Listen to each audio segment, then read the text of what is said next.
And we are live on YouTube. Okay. I will call the meeting to order. This is a meeting of Real Property Tax Services.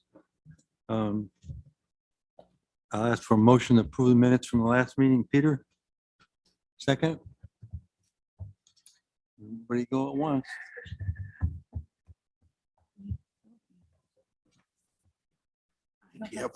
Well, I was absent from the last meeting. So. Don't let that bother you. I mean, I can, make a motion. Okay. Got a second? Reluctant second? All in favor? Aye. Okay. Carried. This is really gonna go slowly. I can see that. Lex, you're up. Good luck. I hope not, Dennis. Okay, first under action agenda is a resolution request to amend resolution number 362 of 2020, which is the terms and conditions of sale and the purchase offer memorandum. We have a new auctioneer this year, so we need to amend that to change the buyer premium from 5% to 6%. This is a standard procedure when we change auction companies. Do you want a resolution to that effect? Somebody want to move that? Peter? Sylvia? Any further discussion? All in favor? I Aye. have a question, Chairman. Oh, hi.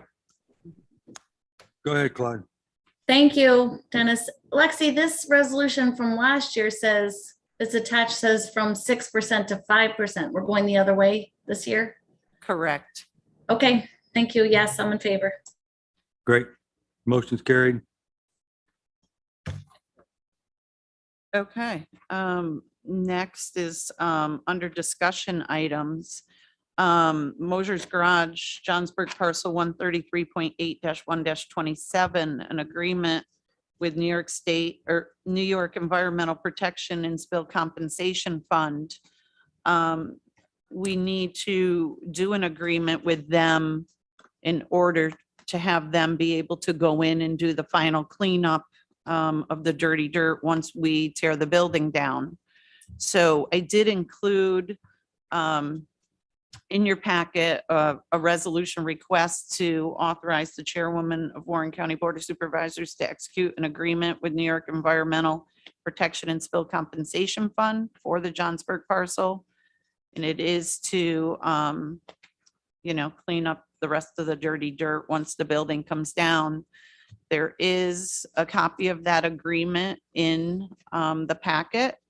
I've reviewed this with our county attorney's office. We did make some amendments and the spill manager agreed to those amendments. So that would be the way the agreement would be going for this. Would somebody like to make that motion? So Peter? moved. Claudia? Second. Any further discussion, comments? All in favor? Aye. Carried.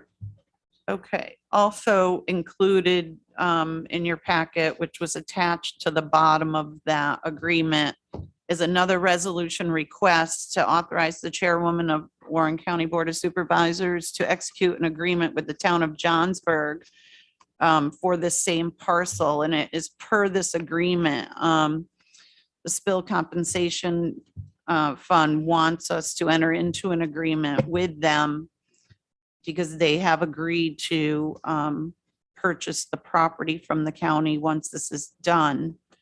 There is certain language that they would like included in the agreement. I've discussed this with our county attorney, and he said his office would work on the agreement. Lexi, Mhm. have we come up with a value of the property for purchase? It would be per, and of course, I didn't bring that resolution number with me. The county already has a resolution that allows the towns to purchase these properties from foreclosure from us for either the outstanding taxes or a third of the value. So the town of Johnsburg, I believe, is looking to purchase it for a third of the value. Is that correct? Great. Okay. We did get a value at one point. Do you remember what that was? We did, and I don't. I can't remember. It was $22,000, but I can't remember if that was the value of the property or 1/3 of the value. I think That's that's gotta like be a the third. 1/3, Yeah. but I would have to double check that. I don't have the Right. value in front of me. Sorry. So my board has conceptually agreed to this, and we definitely would like to take possession of the parcel, but I'll put this agreement in front of them tonight Okay, and firm it up. great. Somebody want to move that? Peter? Need a second? Second, Sylvia? Yeah. Any further discussion? Yes, sir.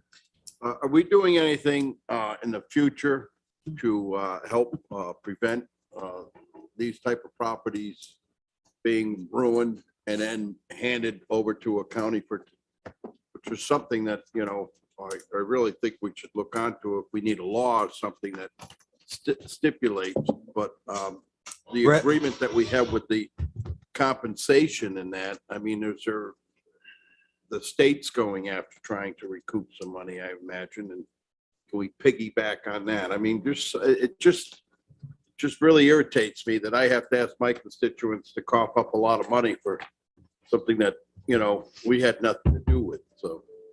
Well, it is an issue. We do collect money that we Yeah. pay for all this. It's not taxpayer money from the sale of these properties. The issue here is that you're dealing with properties that have been around a long time. So they pre-exist all the existing environmental controls that we have now. So there are probably still a few out there, but not very many. Mhm. May I fall Yes. through there? Thank you. You know, that was brought up to me in the past that, you know, we do have a fund and I'm grateful that we have the fund. But I disagree that it doesn't come from the taxpayers because it does come from the taxpayers because for those sales that we put this fund money in, it could go back to the taxpayers, but instead what we do is we put it in this fund for these people. So it still comes from the taxpayers. You know what I'm saying? I'm just putting that out there because I've heard it before and it still comes because if we didn't have that fund, it would come from the taxpayers. But we put it in this fund so it doesn't come from the taxpayers. But, all right, if people didn't do that, then we wouldn't have to have this fund to, you know, and it could go back to the taxpayers. I know it's kind of complicated in the way that I probably said it, like a lot of things that I say, but, you know, I just wanted to make a quote on that it actually does come from the taxpayers. So I would like to see that in the paper. it's pretty simple. Maybe I can figure it out there. Okay. Lex? I just wanted to comment on this. Back when Mike Swan became our treasurer, and I became the director of the real property department, we thought that this was the best way to handle these because there was properties like this Mosier property and the Mullins property that have sat there for years because the county did not have the money or the means to, you know, pay for these. You know, it wasn't like we just had money set aside to be able to do these cleanups.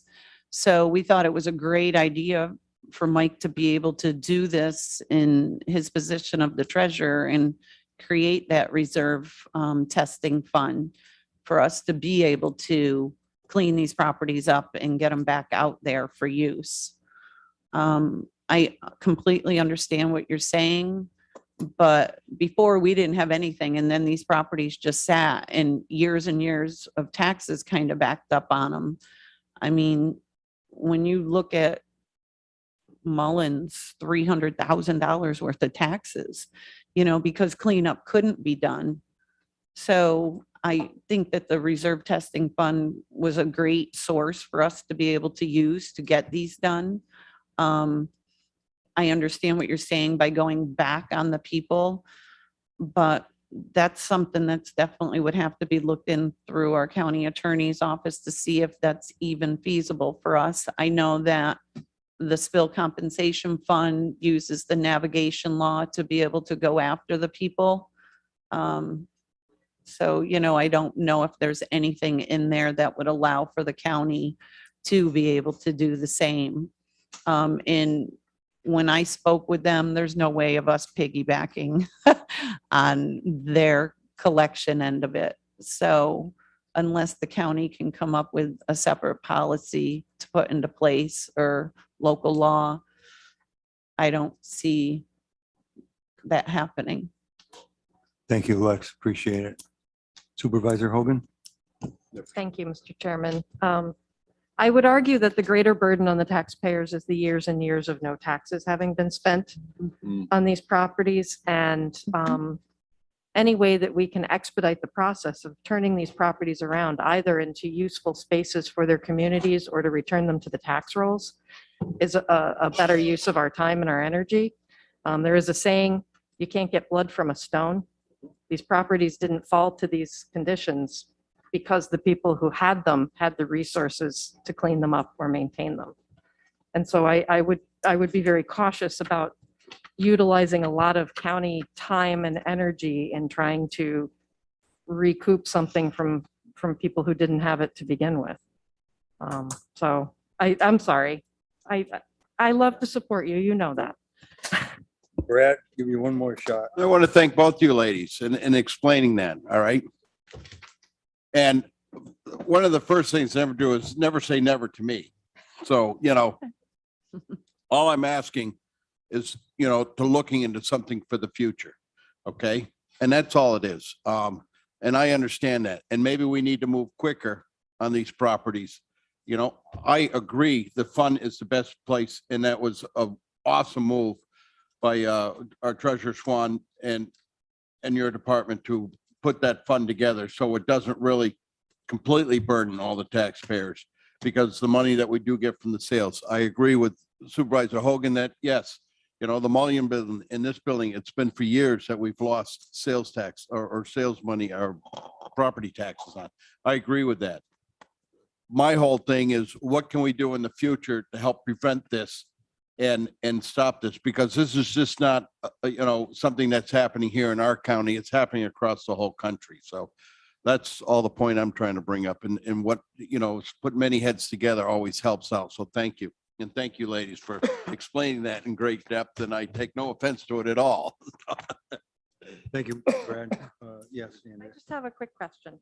When a property falls into foreclosure with the county, do we have a mechanism in place to evaluate the environmental circumstances right within that first year of it Well, falling?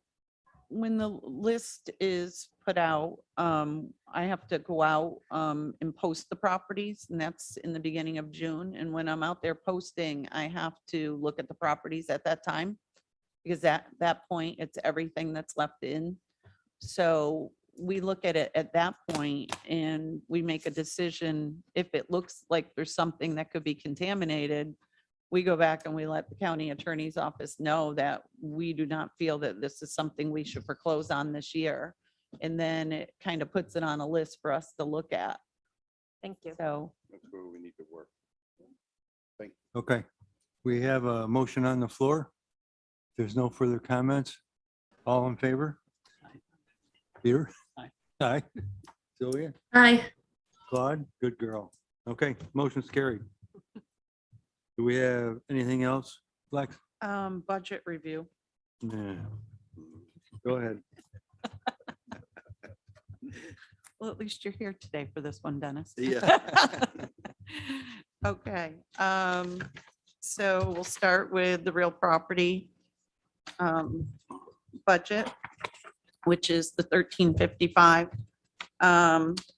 So our first line item under revenue is 1250 assessor's fees, which is the receipts that come through our office. I have lowered that by $400. We're just not getting as many people coming in. Really thinking it's because of COVID. And now that people have been out for so long, they figured out every way to do everything online and, don't really feel the need to be coming in for as much as they have in the past.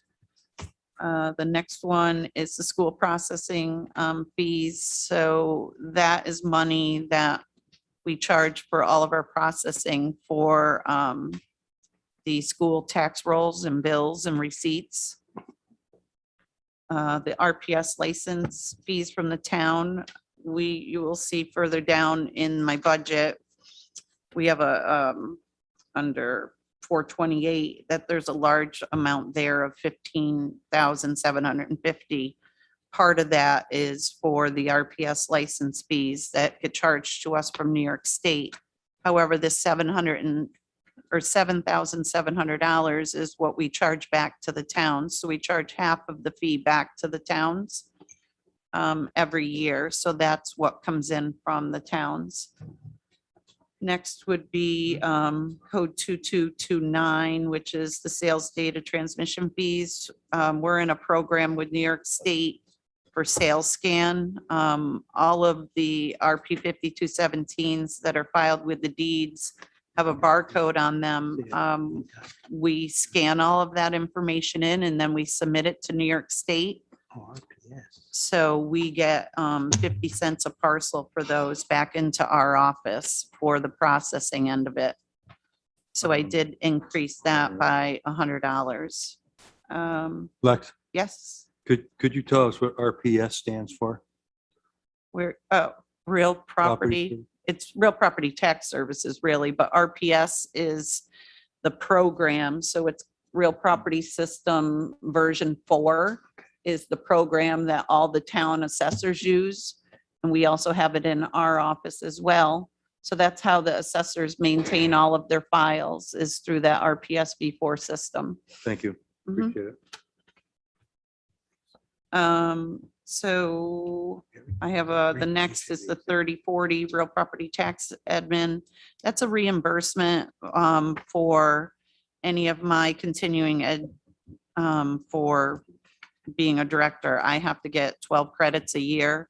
If I go away to a conference, they'll reimburse for the hotel as well as for the classes.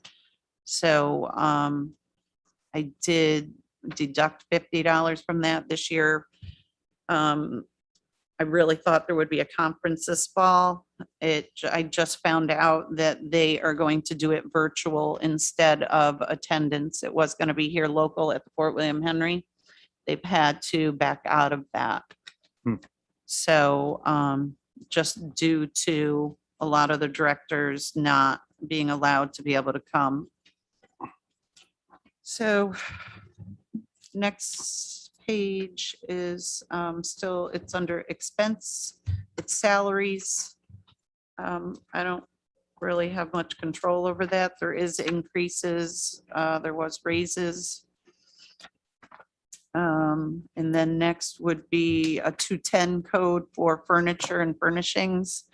I need to get a new chair from one of my employees. The back of her chair is kind of leaning backwards. It's not too supportive, not too healthy to sit in that chair. So I have put in for $340 for that. I did get a quote from Charlie's Office Systems for that. Let's see. Down under contractual expense, 410 is supplies. I did lower supplies by $300. The telephone, I had to increase by $40 to be able to cover the phone bills. Postage, I left the same at 100. Membership and dues is staying the same at 300. The 428 is under data processing and internet fees. So the internet fees are, I believe, $335 this year. And then I have $15,400 that we have to pay to New York State for the RPS version 4 fees. So part of that, like I said, was offset by that 7,700. And then next, the 440, which is travel, education, and conference. There's money in there for myself for next year, as well as trying to include money for my deputy to get training. 470 contract, it shows 0. What happens with my contract budget is it's strictly money for all of these cleanups. I don't actually have money in under contract on my budget other than money that is moved over from the reserve testing fund. So if you look, you can see larger amounts for the actual 2021 amount. But that's because of everything that we had to pay towards the Mullins. So this year, I, again, wouldn't put any money in, but I'm hoping that we won't have to add anything for Mullen or for the Mosier property either, because we had already paid DEC $15,000 in the past for them going in and removing the dirty dirt they already removed. So because of that, they are considering that as money paid for the work that will be done as well. Under employee benefits, none of that is anything that I put in. Retirement, Social Security, Medicare, hospitalization, and dental insurance. Below that is other benefits, which is workers' comp. That's a number that comes from Amy Clute, which is $1,195. So, and then on the next page is retirees hospitalization, again, is out of my control. So that's what I have for the real property part of the budget. Does anybody have any questions or comments? Excellent. Mr. Chairman, What? I'm sorry, I'm not part of this committee, but I was wondering if we have to wait until next year to get that chair for your staff member, or we can do it now. I don't have any money in furniture for this year, nor extra in my budget, but I think we'll be okay for a couple months. I will go right to January, when January rolls around, and get a hold of Charlie's and get the chair ordered. Isn't there a way we could do that right now? I have an alternative approach to that. And in fact, I was just typing out an email because I was thinking about it. For requests of this nature that are one-time expenses, particularly furniture, one thing that we could consider doing is appropriating fund balance for it. If we don't have the money in the budgets this year, we could appropriate fund balance for it, knowing that it's a one-time expense. But that's, of course, it's subject to the budget officer's thoughts. It's a different way to skin the cat and do what you're essentially saying, Mike. I'm all for one-time expenses. So if she was to do this, you take care of it, Frank? Huh? If she was to do this, you take care of it? Well, We'd have to put a resolution I guess through, the right? committee, somebody would have to take care of it. Would we have to put a Finance. resolution through? You want a Move money. resolution from this board, or?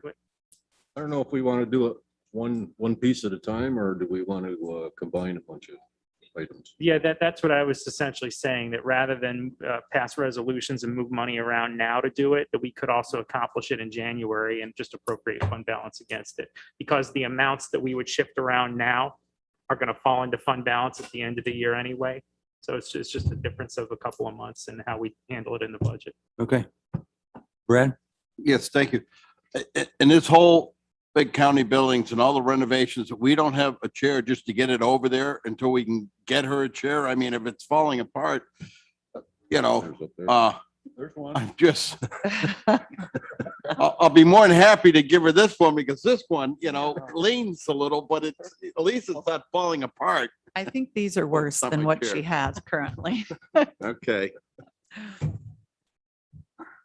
All right, anything else, Lex? Just the one other budget, which is considered supplies to town, which is code 1970.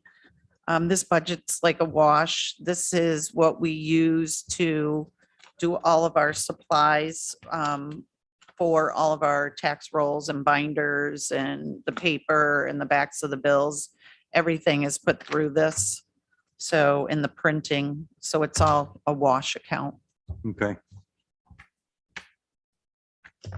That's all I have. Okay. Anybody have anything on the committee? Comments? How about a motion to adjourn?